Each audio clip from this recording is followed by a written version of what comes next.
sponsored our climate emergency EDM. Now they're up here, they won't be able to get down, so they're here for the duration. So here's John.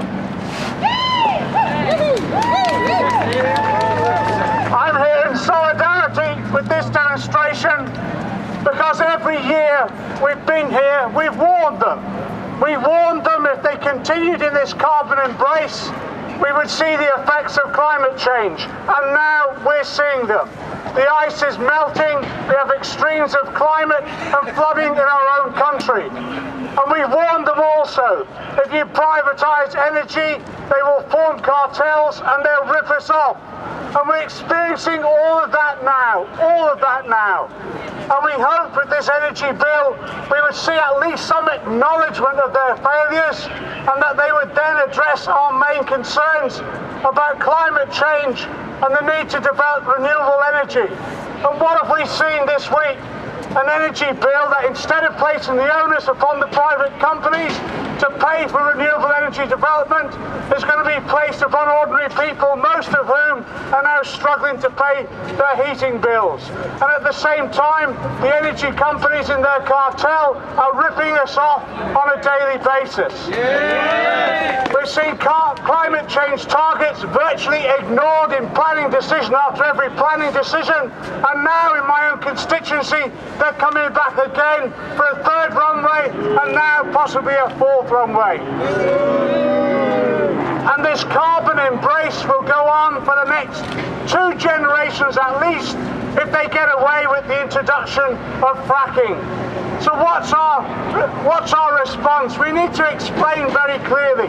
What fracking means is undermining the very land upon which we walk.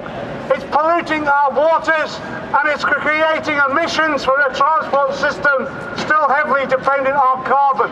With fracking, they'll commit us to a carbon economy for generations to come. So what's our response? Yes, in Parliament, we'll seek to oppose them. But let me be straight with you.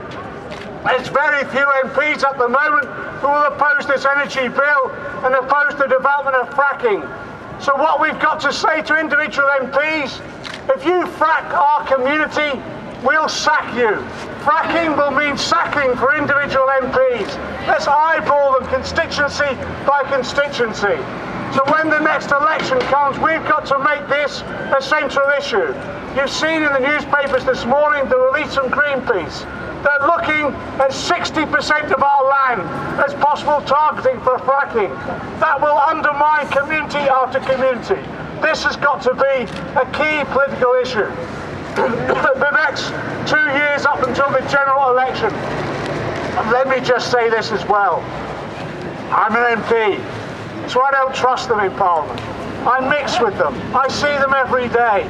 I know the courtship that there is with big business and industry and the lobbying that goes on. So yes, let's make it a political issue in the next general election and then the run-up to that. But the reality is that we'll only defeat them as a community mobilised. And that means direct action again. That means climate camp reinvigorated. That means every time there's a planning application for fracking, we oppose it not as isolated communities, but as a whole community, a whole population, using whatever mechanisms we can in law, in politics, but also in direct action. We're mobilising again. The responsibility is on all our shoulders, not to allow any individual community to be picked off by fracking, but for us stand together in solidarity with one another to save each community, but also to save our planet. Solidarity. Well, I couldn't have put it better myself. Okay.